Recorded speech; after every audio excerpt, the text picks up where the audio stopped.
भाऊ, ही सगळी माझी चूक आहे. मी हे सगळं हे काही केलं नसतं ना तर तुमच्या डोक्यावर चप्पर राहिला असतं. मी विचार करायला पाहिजे होता की या कर्जामुळं तुमचं पुढं काय होणार आहे.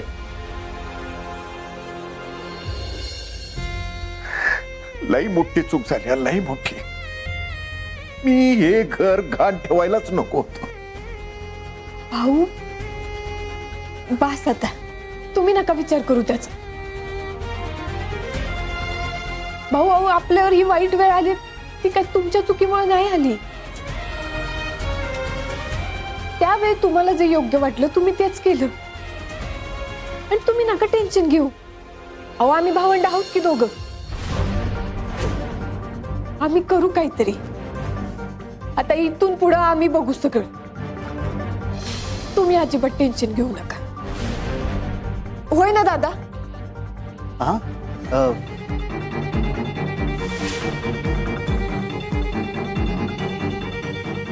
साहेब असं सिरियस बोलताना मला का लुक द्याल्यास?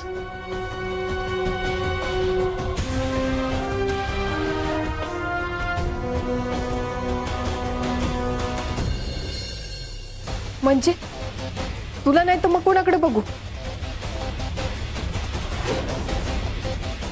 अरे आपण वाद होती या घरची, आपल्यामुळेच तर प्रकाश पडला पाहिजे ना इथं. लहानाचं मोठं झालोय आपण या घरात, आपलं पण घर आहे. मी होय की होय. आता ह्या घराबद्दल आम्हाला काय वाटतंय यावर पण तुम्हाला शंका आहे का? आणि बघा वाटायचं नाही, तिलाही वाटतंय, पण नुसतं वाटून उपयोग नाही.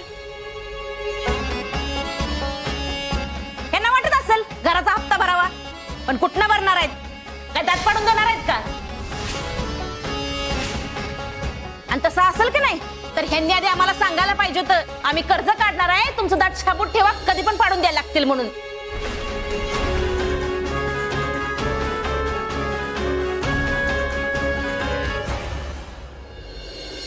एकदम परफेक्ट डाव टाकलंस तू. त्यांच्या दुखऱ्या नसावरच बरोबर बोट ठेवलंस.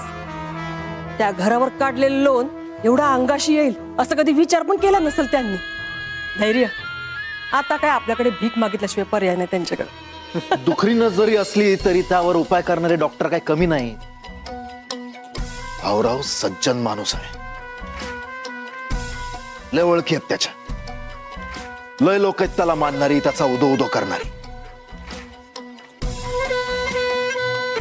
त्यांच्याकडनं लय नाही पण थोडी तरी मदत होईलच की. आणि एखादा का हप्ता त्यांनी भरला की मग लोनची मुदत आपोआप वाढवून मिळेल. हा, विलास दादा बोलतोय तो मुद्दा काही चुकीचा नाही. आपण धैर्याचं पण बरोबर आहे ना, वेळ पण कमी आहे ना. दादा 15 दिवसात तू जे काय बोलतोय ते होईल असं मला काय वाटत नाही.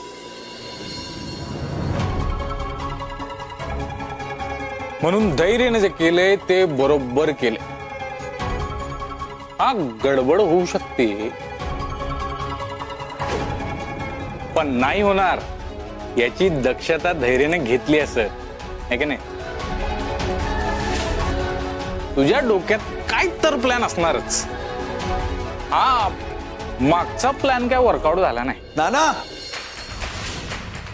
हा दाखला मला. त्या भाऊरावाच्या घरावरनं एक सेकंदही तुमची नजर नाही हटली पाहिजे. कुठलीच मदत मिळता कामा नाही त्यांना. जर चुकून माकून कुणी आलाच मोठ्या मनानं त्यांची मदत करायला तर त्याचं काय करायचंय हे मी तुम्हाला सांगायची गरज नाहीये.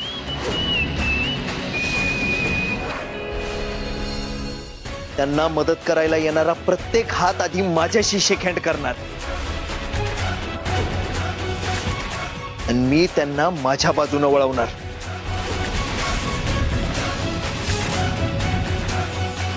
त्या भाऊरावाची मदत करायला एकही हात शिल्लक ठेवणार नाही मी.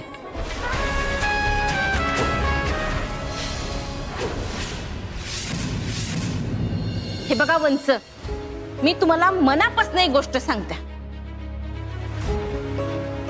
यांनी घराचा हप्ता भरला असता, पण ह्यांचा पगार कधी वेळेत झालाय काय हो? नाही झालेला. आणि तुम्ही बघताय की नाही किती खर्च आहे? ह्या घरापेक्षा मोठा ह्या घराचा खर्चच आहे. त्यात अथर्वचं ऍडमिशन आहे, त्याची ट्युशन आहेत. काय काय करायचं यांनी? आणि बघा, बाहेर जाऊन बघा जरा किती खर्च वाढलाय ते, किती महागाई वाढले ते. त्याच्यापेक्षा जास्त महाग शिक्षण झालंय आता. वहिनी अगं पण सावे,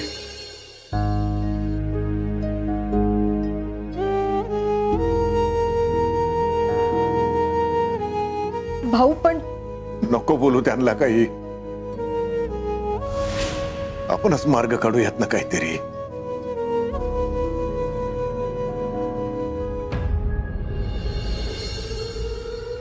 शाळेबद्दल बोला.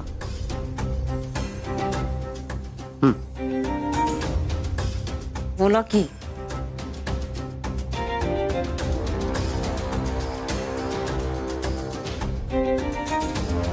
हे बघा, पाणी गळ्यापर्यंत आलंय.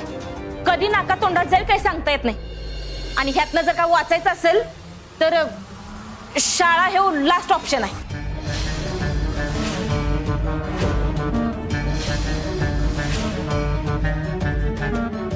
लास्ट ऑप्शन आहे म्हणजे? लास्ट ऑप्शन म्हणजे शेवटची ऑफर. काय वाईट आहे त्यांची ऑफर? हा, डोक्यावरचं छप्पर वाचवायचं आहे का नाहीच? आणि काय हरकत आहे त्या मुजुमदारांना शाळा द्यायला? 4-5 अनाथ पोरांसाठी डोक्यात छप्पर घालवायला याचं काय भान आहे का तुम्हाला? हा, कसला हे रोग आहे काय माहित नाही? रोग नाही, प्रेम म्हणतात त्याला. त्या पोरांवरचं, त्यांना उभं करण्यासाठी, झटण्यासाठी प्रेरणा देणारं प्रेम. आणि वहिनी एक गोष्ट लक्षात ठेव, आपली शाळा मी त्या मुजुमदारांच्या घशात नाही जाऊ देणार. ना शाळा जाऊ देणार, ना आपल्या डोक्यावरचं छप्पर.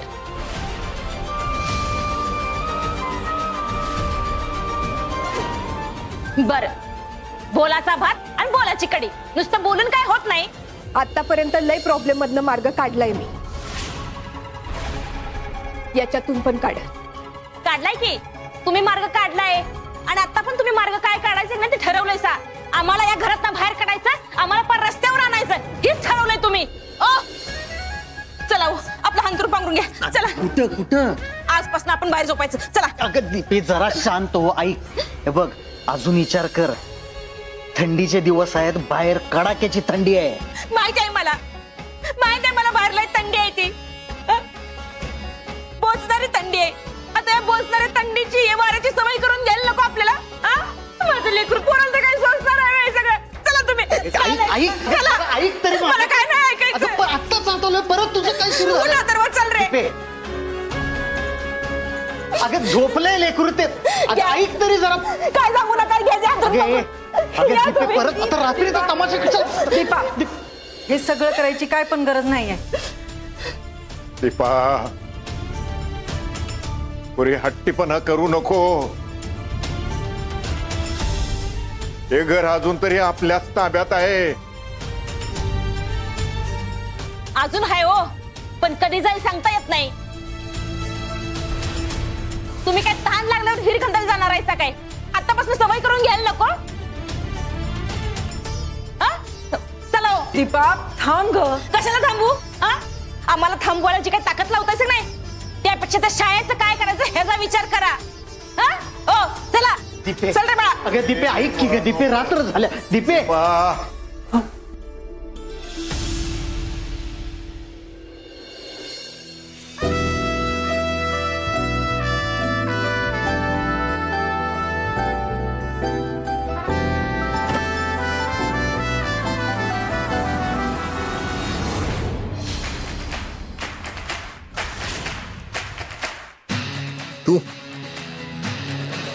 तू इकडे कशाला आलीस?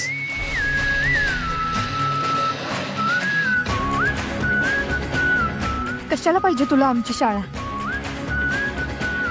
अरे भाऊने रक्ताचं पाणी करून ती शाळा उभी केली. मला माहितीये तुझ्या सांगण्यावरूनच बँकवाल्यांनी नोटीस पाठवली. तूच काहीतरी करू शकतोस आता. मी का नाही मोठ्या तोऱ्यात म्हणली होतीस ना, शाळा सोडवणार, घर वाचवणार. आता कुठे गेला तुझा तो माज? तुझ्या त्या भाऊरावांचा स्वाभिमान, त्यांची तत्व.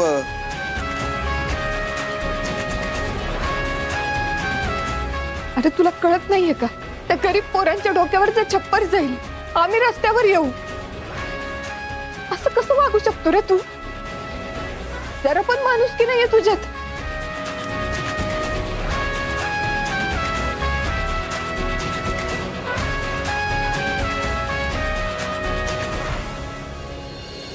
हे बघ, मी पाया पडते तुझ्या. प्लीज आमचं घर आणि आमची शाळा आमच्यापासून हिरावून घेऊ नकोस. प्लीज, आता तूच काहीतरी करू शकतो. प्लीज प्लीज प्लीज असं काही करू नकोस. प्लीज, मी रिक्वेस्ट करते तुला. प्लीज.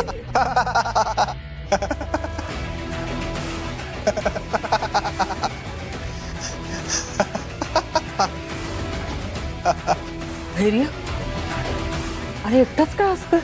आई अगे अरे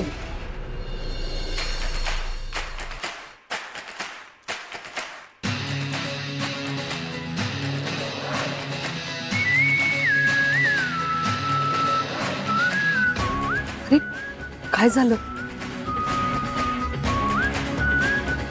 नाही, काही नाही. झोप नाही आली? कशी झोप लागत? गळाला मासा लागत नाही तोपर्यंत डोळ्याला डोळा कसा लागत? सारखी ती सावी येऊन माझ्या समोर माझ्या पायाशी नाक रगडते. असंच दिसतंय मला. आता तो क्षण कधी सत्यात उतरल याचीच वाट बघतोय मी. कशी झोप लागत? आता नको काळजी करू. हा, डोक्यातनं सगळे विचार काढून टाक आणि निवांत जाऊन झोप बघू. सगळं तुझ्या मनासारखंच होणार आहे. तू त्यांची झोप उडवलीस, आता जागायची आहे त्यांची.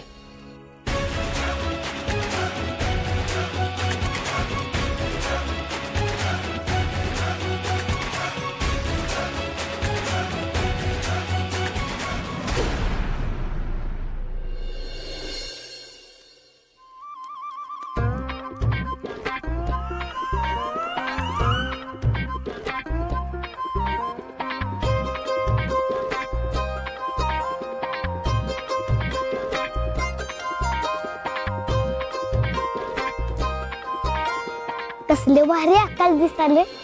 चांदण्या कसल्या चमकाल्यात बघ. घरात असलं काहीच दिसत नाही. आपण रोज इथेच उपयोग काय? तर 4-4 स्वेटर घालून बसलायस की नाही, म्हणून सगळं छान दिसायला लागले. इथं थंडीनं जीव चाललाय आणि आकाश केव्हा दिसायचं?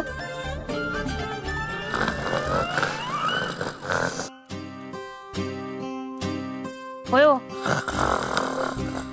ओ ओ उठा. बघितलं का, इथं थंडीत कुडकुडायला लागलो, इथं जीव चाललाय, पण आलं का कोण बोलवायला? कुणाला सुद्धा काळजी नाही आपली. दीपे, आता आत एवढा तमाशा करून आल्यावर आणि काय होणार आहे? तू विसरल्यास काय तू आत काय काय बोलल्यास ते? माहितीये मला. ऐका की, इथं लईच थंडी वाजायला लागल्या. हो, मला नाही वाटत इथं झोप लागेल. आणि जर झोप नाही झाली तर उद्याची सगळी कामं तशीच पडतील. आपण आज जाऊन झोपूया काय?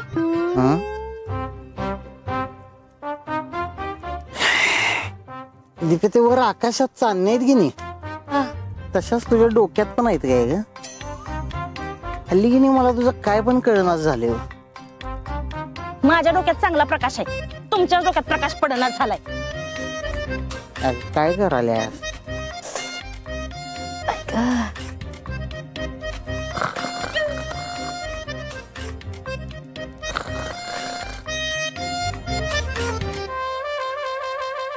ऐका की, हो ओ काय बाई माणूस आहे.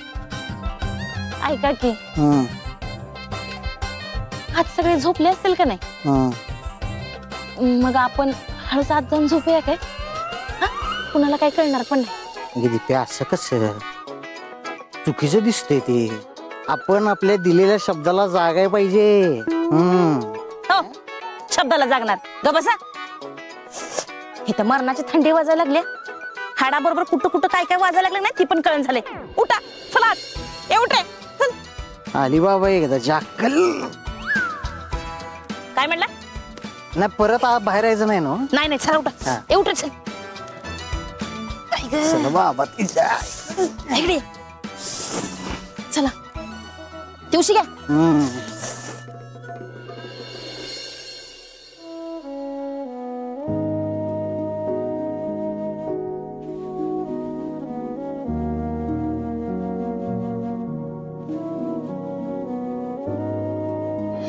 लक्षात ठेवा 15 दिवस. Only 15 days.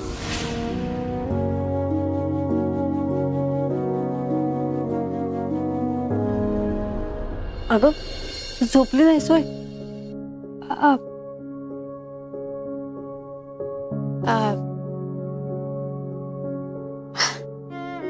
अगं ते तहान लागली पाणी पिऊन येते. बर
भाऊ आणि आईला पण काळजीनं झोप लागना. काय करावं काहीच समजत नाहीये.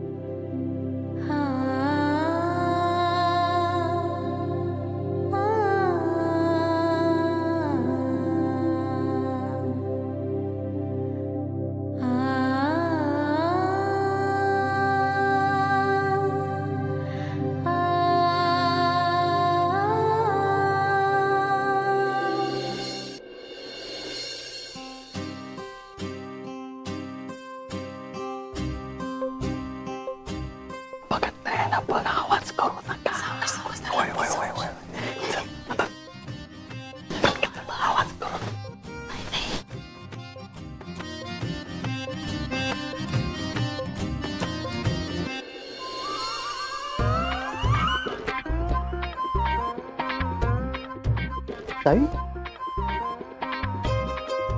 जागी असून रात्र लय झाल्या. आम्ही ते बाहेर थंडी लय वाढल्या ना म्हणून म्हटलं जरा पांघरून घेऊया म्हणून आलतो. तर मी ह्यांना म्हणत होते कशाला पाहिजे पांघरून. वाजू दे थंडी वाजली तर. पण अथर्व सोबत आहे ना म्हणून म्हटलं चला आणूया. माहितीये मला उगाच त्या थंडीवर आळ घेऊ नका. तुम्ही आतमध्ये कशासाठी आलाय कळलंय. वहिनी एवढं मोठं मोठं बोलायला ना शब्द लय फुकटचेच मिळतात बघ. पण ते खरं करून दाखवायला लय मोठी किंमत मोजावी लागते. एवढं सोपं नसतं ते. आणि तुमच्या हट्टापायी त्या बिचाऱ्या पोराचं कशाला हाल करताय. हाल हो आहे मी तेजी. आता काय मायलेकात फूट पाडता का तुम्ही? त्याची काळजी वाटते म्हणूनच त्याला आत घेऊन आल्या. मॉम, मला नव्हते थंडी वाजत. त्या दोघांना थंडी वाजायची म्हणून आम्ही आलो आत. कच्ची दादा, अरे तुला काहीच वाटत नाही खरे? अरे तुला काही करायचं नसेल तर नको करू, पण भाऊंना एकदा म्हण तरी. भाऊ, आम्ही आहोत तुमच्या सोबत, तुम्ही नका काळजी करू. तुझ्या एवढ्याशा बोलण्यानं भाऊंना किती आधार मिळेल कळतंय तुला?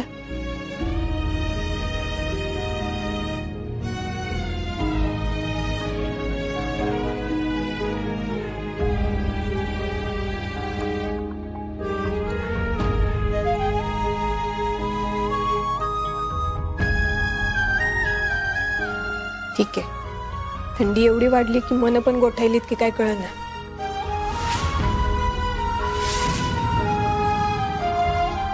जा झोपा, मी नाही बघितलं कोणाला आत येताना. चला चल रात पटकन चल.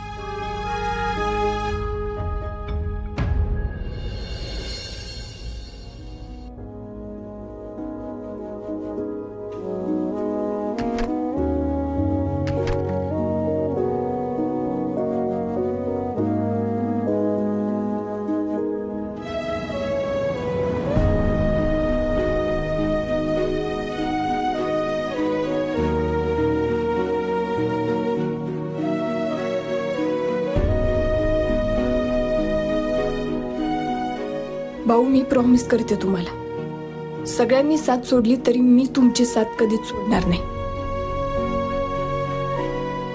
मी विजलेली वात नाही, तुमच्यासाठी सतत जळणारी वात आहे. तुम्ही नका टेन्शन घेऊ.